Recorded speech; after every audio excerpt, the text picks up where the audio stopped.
इस यात्रा का लक्ष्य भारत को जोड़ने का है। जब हमने ये शुरू किया, कन्याकुमारी में यात्रा शुरू की, तो मैं सोच रहा था कि नफरत को मिटाने की जरूरत है। और मेरे दिमाग में था कि इस देश में सब जगह नफरत फैली हुई है, मगर जब मैंने चलना शुरू किया तो सच्चाई बिल्कुल अलग थी। मैंने मीडिया के बारे में कहा, शुरुआत में कहा कि हमारे दोस्त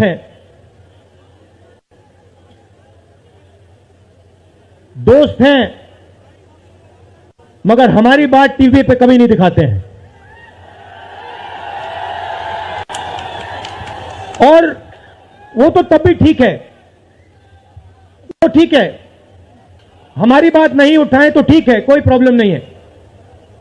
मगर ये एक और काम करते हैं, इनकी गलती नहीं है। देखिए, ये जो यहां खड़े हैं, इनसे गुस्सा मत होइए,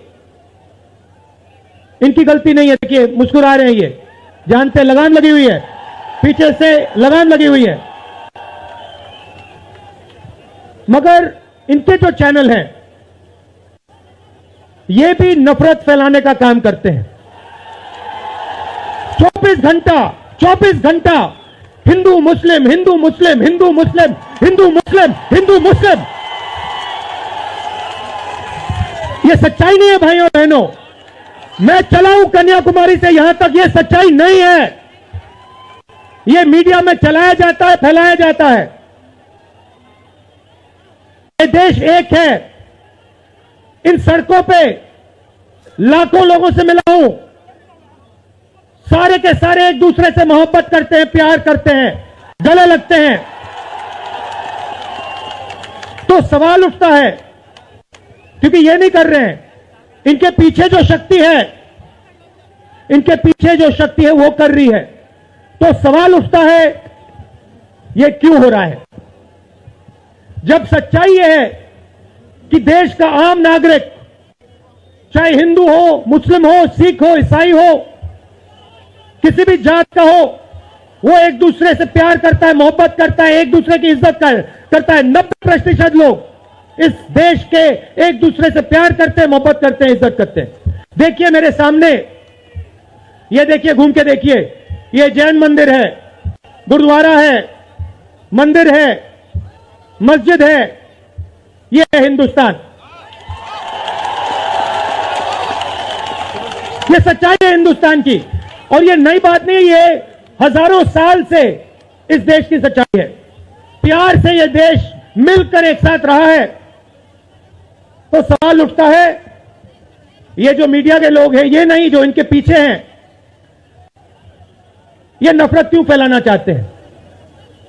आपने कभी पूछा अपने आप से कि मीडिया 24 घंटा कभी मोहब्बत की बात नहीं करेंगे? कभी आपने देखी है? कभी टीवी पे देखा कि देखो एक हिंदुस्तानी दूसरे हिंदुस्तानी से गले लग गया? कभी देखा? नहीं, कभी नहीं दिखेगा। सही बात है ना? सही बात, कभी नहीं दिखेगा। इसका कारण है भाइयों और बहनों,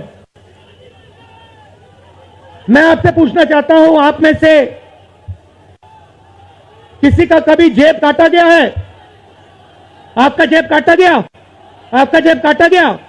तो जब जेब काटा जाता है, आपका काटा गया ना, तो जब कोई आपका जेब काटता है तो वो क्या करता है? सबसे पहले उसे क्या करना पड़ता है?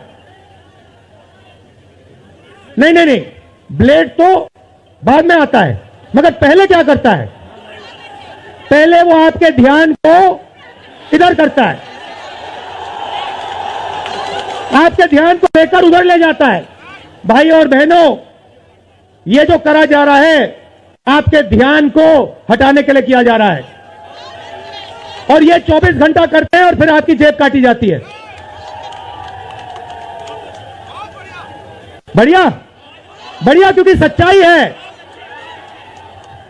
24 घंटा हिंदू मुस्लिम, हिंदू मुस्लिम, हिंदू मुस्लिम।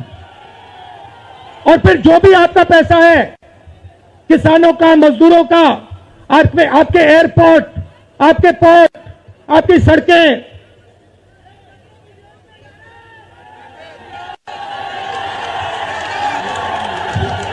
सीधा किसके जेब में? इनके मालिक के जेब में। इनको कौन चलाते हैं? नाम बताओ। देखो, सब जानते हैं, पूरा हिंदुस्तान जानता है। भाइयों और बहनों, ये नरेंद्र मोदी जी की सरकार नहीं है, ये अंबानी अदानी की सरकार है। ये सच्चाई है। और ये पूरा पूरा लक्ष्य इनका आपके ध्यान को इधर से उधर, उधर से इधर करने का है। मैं 2800 किलोमीटर चला हूं, 2800। मुझे कहीं नफरत नहीं दिखी, कहीं हिंसा नहीं दिखी, कहीं मारपीट नहीं दिखी। मगर जब मैं इनका टेलीविजन खोलता हूं, 24 घंटे मुझे मारपीट, हिंसा, नफरत दिखाई देती है। क्यों? क्योंकि ये आपका ध्यान इधर से उधर ले जाना चाहते हैं। जो सच्चे मुद्दे हैं उस पे आपका ध्यान गलती से ना चला जाए। जैसे जब कोई आपकी जेब काटता है, वो चाहता है कि आपका ध्यान आपके जेब पे गलती से भी ना चला जाए। ये हो रहा है इस देश में। तो आपका ध्यान कहां जाना चाहिए? मैं आपको बताता हूं। सबसे पहले आपका ध्यान जो हिंदुस्तान के युवा हैं उनकी ओर जाना चाहिए। आप किसी भी युवा से पूछ लीजिए, वो आपको बताएगा, मैंने इंजीनियरिंग की, मैं डॉक्टर बनने के लिए पढ़ा, मैंने आईएएस के लिए तैयारी की, मैं जज बनने की कोशिश कर रहा था। पूछो क्या किया? पढ़ाई की, कितने साल की, स्कूल, कॉलेज, यूनिवर्सिटी सब पढ़ लिए, और फिर क्या हुआ? आज क्या करते हो? मजदूरी करता हूं, पकौड़े बनाता हूं। बेरोजगारी क्यों आई? मैं आपको बताता हूं।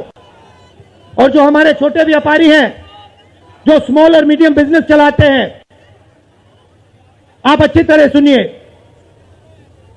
क्योंकि आप इस देश के भविष्य हो। अगर इस देश को कोई रोजगार दे सकता है तो इस देश का किसान और ये जो छोटे व्यापारी हैं और स्मॉल और मीडियम बिजनेसेस चलाते हैं, ये लोग हैं। क्यों? क्योंकि ये लाखों हैं, ये लाखों में हैं। और कोई 100 लोगों को रोजगार देता है, कोई 500 को देता है, कोई 1000 को देता है, कोई 25 को देता है, कोई 33 को देता है। और ये लोग देश को रोजगार देते हैं। अब इनकी बात करते हैं। ये 24 घंटे लगे रहते हैं, बैंक के दरवाजे इनके लिए बंद होते हैं। हिंदुस्तान के 2-3 अरबपतियों को 1 लाख करोड़, 2 लाख करोड़, 3 लाख करोड़ ऐसे दिया जाता है।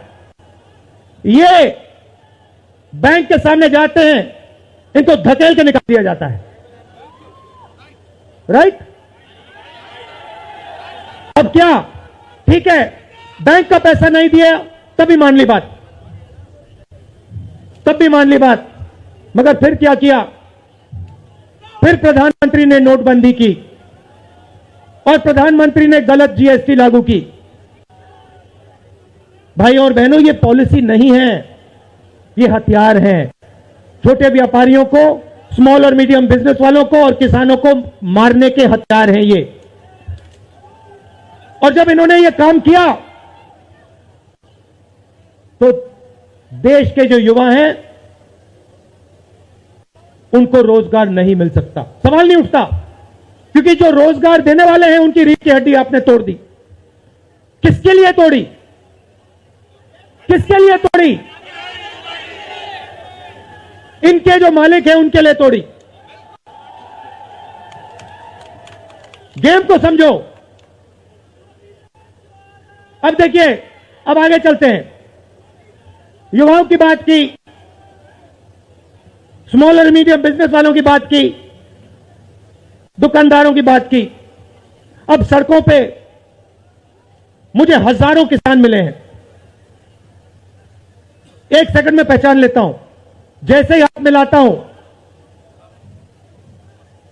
समझ आ जाता है ये मजदूर है या ये किसान है, हाथ से पता लग जाता है, छिले हुए हाथ होते हैं। अच्छा, एक और सवाल है जो मैं सोच रहा हूं। प्रेस वाले ने मुझे पूछा क्या आपको ठंड नहीं लगती? और मैंने सोचा ये मुझसे पूछ रहे हैं, हिंदुस्तान के किसान से क्यों नहीं पूछते? ये हिंदुस्तान के मजदूर से क्यों नहीं पूछते? ये हिंदुस्तान के गरीब बच्चों से क्यों नहीं पूछते?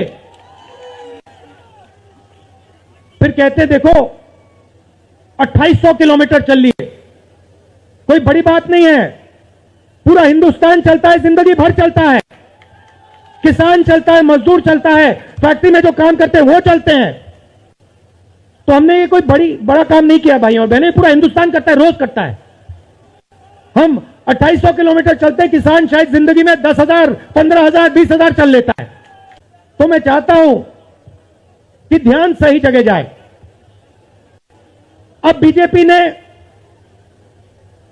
धर्म की बात उठाई है, हिंदू धर्म की बात करते हैं। मैं आपसे पूछना चाहता हूं, हिंदू धर्म में कहां लिखा है कि गरीबों को, कमजोर लोगों को कुचलना चाहिए? कहां लिखा है? कहां लिखा है कि कमजोर लोगों को मारना चाहिए? कहां लिखा, मुझे बताओ। मैंने तो कहीं नहीं पढ़ा। मैंने गीता पढ़ी है, उपनिषद पढ़े हैं, कहीं नहीं पढ़ा मैंने। आपने पढ़ा कहीं? गले लगाने की बात होती है। अच्छा ठीक है, देखिए अब ये लोग देश में डर फैला रहे हैं। नफरत नहीं दिखी मगर डर दिखा। किसके दिल में डर? किसान के दिल में, युवाओं के दिल में, छोटे दुकानदारों के दिल में, स्मॉल और मीडियम बिजनेस जो चलाते हैं उनके दिल में, माताओं बहनों के दिल में। मुझसे कहती है राहुल जी, बीजेपी की सरकार में हम तो सड़क पर, शाम को सड़क पर नहीं निकल सकते। तो डर फैला दिया है। सही सही। अच्छा, आपने शिव जी की फोटो देखी है? उसमें उनका हाथ ऐसे देखा आपने? इसको क्या कहते हैं? इसको क्या कहते हैं? इसको अभय मुद्रा कहते हैं। इसका मतलब क्या होता है? इसका मतलब होता है डरो मत। तो शिव जी कहते हैं डरो मत, हिंदू धर्म कहता है डरो मत, और ये लोग 24 घंटा इस देश में डर फैलाने की कोशिश करते हैं। अच्छा, एक और मजे की बात बताता हूं आपको। मैं सोच रहा था, आपने ये यात्रा देखी होगी, इसमें आपको हिंसा दिखी? कहीं नहीं दिखी? किसी ने किसी को मारा? किसी ने गाली दी? नहीं। आपने इसमें नफरत देखी? बिल्कुल नहीं। इसमें किसी ने यह पूछा भैया तुम्हारा धर्म क्या है? किसी ने कहा भाई तुम हिंदू हो, मुसलमान हो, सिख हो, ईसाई हो, क्या हो? नहीं। किसी ने यह पूछा तुम स्त्री हो या पुरुष हो? किसी ने यह पूछा तुम्हारी क्या जात है? बिल्कुल नहीं। कपड़े भी नहीं पूछे, कपड़े भी नहीं पूछे। अच्छा, इसमें आपने देखा होगा, पता नहीं आपने देखा या नहीं, इसमें कुत्ते भी आए। कुत्ते भी आए इसमें, कुत्ते आए। और आपने, अगर आप टीवी देख रहे होते, आपने एक चीज देखी होगी, कुत्ते को किसी ने नहीं मारा, किसी ने नहीं मारा। इसमें गाय भी आई, भैंस भी आए, सुअर भी आए, मैंने देखा। वो तो सब जानवर आए, सब लोग आए, और यहां पे कोई नफरत नहीं थी। जैसा हमारा हिंदुस्तान है वैसे ये यात्रा है, कोई नफरत नहीं, कोई हिंसा नहीं, कोई गलत सवाल नहीं। कभी कभी कोई गिर जाता, जैसे हमारे हरियाणा के पीसीसी गिरे, धड़ाम से गिरे, केरला के सब नेता गिर गए, 1 सेकंड में लोग उनको उठा लेते थे, 1 सेकंड में, टाइम नहीं लगता था। यह है हिंदुस्तान। नहीं, देखिए, मैं आपको एक बात बताता हूं, सच्चाई समझनी होगी। सच्चाई यह है कि जैसे इन पर लगाम लगी हुई है, वैसे हिंदुस्तान के प्रधानमंत्री पे भी लगाम लगी हुई है। उनकी गलती नहीं है, वो संभाल नहीं पा रहे हैं, कंट्रोल नहीं कर पा रहे हैं, उनको कंट्रोल कर दिया है।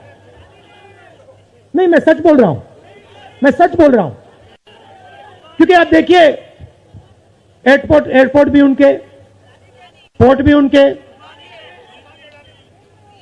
एग्रीकल्चर के स्टोरेज डिपो भी उनके, और क्या उनका, हाँ, लाल किला भी उनका,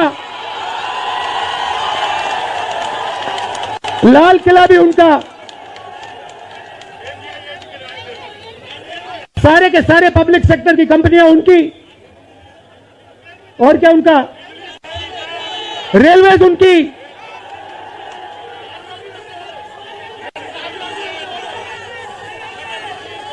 अभी भाइयों और बहनों, ताजमहल भी चला जाएगा, तो सब कुछ उनका। तो यह देश की सच्चाई है। हाईवे भी उनके, सेलफोन भी उनके,